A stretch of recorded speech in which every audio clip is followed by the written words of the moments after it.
Okay, we're going to talk today, and this is a little training exercise on basic single stage controls for a single stage gas fired furnace, a single stage air conditioner, and then, of course, the thermostat that goes with it. So, we're not going to go overly detailed on everything, but this is one of the basic things you need to know. To further it, if you're going to work on them and you don't know how to control and turn a system on, short of going to the thermostat, you're going to run into a lot of issues that you can't fix. So down here at the bottom, we're going to draw a F, and that's going to represent the furnace. The first terminal we're going to look at is the R. R is your 24 volt power. That has power all the time.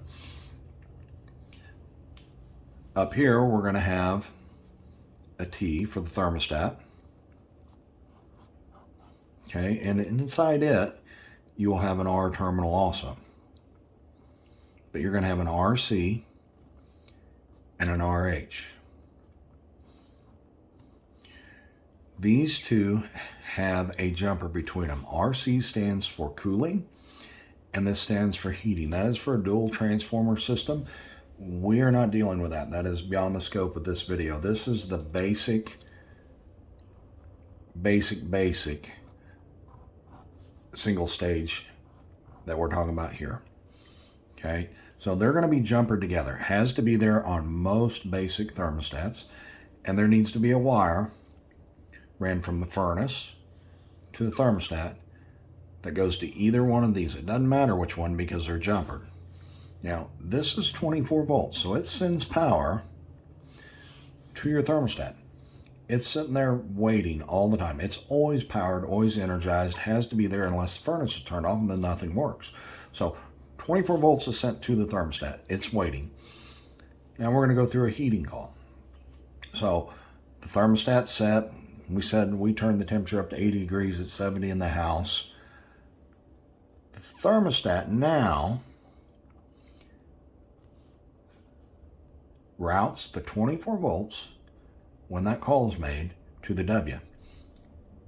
So we have to have a wire back down to the W on the furnace control board.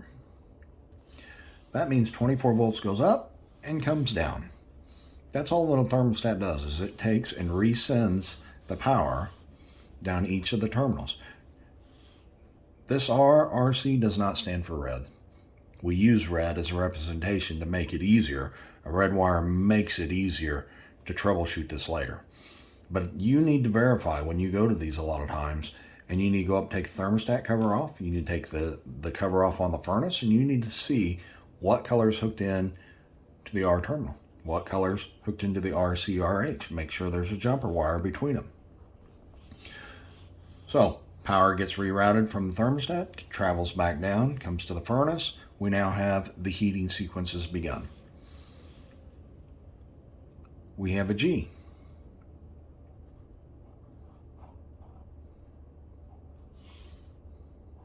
This is going to be typically your fan on. When you go to the thermostat, you kick the fan, slide it over, push the button. It says fan on, not auto. It is going to send 24 volts now to the G. On the furnace, that's usually a medium speed fan speed is all that is. So if you took a jumper wire and you went from R to W with the jumper, little alligator clamps, connected onto this terminal in the furnace, connected on that one, it's going to do a heating call. Does not matter what thermostat says at that point because you're doing the same thing it would have done, but you're bypassing it. Now you take the R to the G, you're probably going to get the fan speed on medium. General rule of thumb, for a gas-fired furnace, it's a medium fan speed. W is not a fan speed. It is a heating sequence, and the sequence turns the fan on for you on newer furnaces by a timed operation. Okay, now we're going to look at W, or Y, I'm sorry.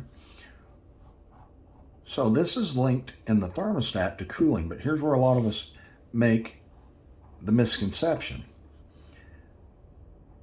The furnace, all the furnace knows is W is high fan speed. It does not know that it's hooked up to the air conditioner. The thermostat manufacturers, on the other hand, link that to a cooling call. So it's 75 degrees in the house, you turn it on to cooling, set the temperature to 70. Again, all it does is it takes 24 volts from here and routes it down to W or Y. And if you notice, that's all the wires we have hooked up right now. Again, it doesn't represent the colors. The colors are whatever you hook up. They just have to be connected between here and here, between here and here, here and here, here and here. Usually we'll use a yellow or a blue wire, a green wire, a white wire, a red wire. Now we're going to get into the neutral, which is common. If you were to take your amp probe and go between here and here, you would see that you're probably at 27, but let's just call it 24. So 24 volt AC is what we're sending. So you'll get 24 volts here. If there's a call on any one of these, you should be able to check between common and those and see that there is 24 volts. So we've got Mr. Air Conditioner sitting outside over here, and it has two wires. Typically, you're not going to have any labels on them, but what they really represent is a W terminal and a C, or common terminal. This is your neutral bar here. So you kick power on here, and inside here, one wire is sticking into this terminal block. You're going to take this one and stick it in too. But that won't make the air conditioner come on alone. But look, this is a block of electricity. So it comes up, comes down, hits that block.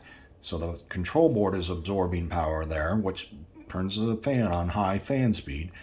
This sends power out to the outdoor contactor, which has two wires off it, or a terminal block. So you're getting 24 volts out here now, and then it has to have a return wire off the common in order to make a full circuit. Not going to get into the explanation on it. This is a basic beginner's video. But there, your air conditioner will come on at the same time. Because these are tied in together, you're going to get high fan speed. Again, you take a jumper wire and jump between here, and you put a clip on this with both those wires hooked up. You're going to get between R and there, and the common wires hooked up, you are going to get a condensing fan motor coming on and a blower motor, provided everything works. But that is the proper way to hook it up. The next concept on some of these thermostats you need to understand is, does it have batteries? If it has batteries, there is a C block up here, and it serves two purposes. And you have to be careful. Some of them were on recall. No batteries means you need a common hooked up. You won't have power on your thermostat unless common is hooked up. It can't complete the circuit because this is just a pass-through. It's not charging anything. The batteries are powering the face without a common. With a common hooked up, the 24 volts is now powering the face of it. Pretty simple. If you don't get any display and your common's not hooked up, you know it's not just battery powered. It may have both, but batteries may be just a backup to save the programming or something like that. So that would be your typical 5 wires. 1, 2, 3, 4, 5. Again, the colors don't mean anything. If you're having trouble, you need to pull the cover off, verify. You need to pull the cover off the thermostat, verify. There could be two wires, and that you got a red, white wires in there without all the colors. The colors really don't mean anything. These are terminal blocks. Common, all your smart thermostats are going to need them. The difference is with smart thermostats, the EcoBees and stuff like that, they are not going to need a jumper wire. It'll say in the instructions, and if you read the instructions, it'll tell you how to hook them up when changing one out. You should always turn the power off on the furnace. If it's a newer furnace, it'll have a fuse that can be blown if you cross these incorrectly, especially if you hit anything to that common. But on some of the smart thermostats, I've found the instructions are wrong. It tells you in the instructions to hook the red wire to the RH, and it requires the RC to have power with no jumper wire in there on a smart thermostat. It does have the common, but your face won't light up. Try moving it to the other one and hooking it up to the RH. or RC. Switch them back and forth and see if your face doesn't light up. I have seen it that the instructions were wrong from the manufacturer. But these are your basics. If you take a jumper wire, set of alligator clips, jump these two, you get a heating sequence. Jump this one, your blower motor comes on. You jump this one, blower motor comes on unless the air conditioner is wired up correctly, and then you're getting high fan speed and air conditioner. And common to the thermostat is used when it requires power up there. Battery operated usually don't require it. Sometimes, because this common's hooked up, it does have rechargeable batteries, and this will cause it to charge the batteries. And it's just good to know. It will be in the instructions from the manufacturer whether you need them or not. That's your basic single stage furnace. Basic, I would say, example could be a T701 Prostat. Does not need the common, and a basic single stage air conditioner. Later I'll talk through some other types, but this is the best introduction to what you're doing. If you're changing them out, turn the power off. Make sure the wires go between the terminals, not just what the color is. A lot of times you can just use the color, but if something's not working right, always go to the furnace, verify what terminal block they are. Always go to the thermostat, verify what terminal block they're going to. 2 wires in the Y, 1 or 2 wires in the common.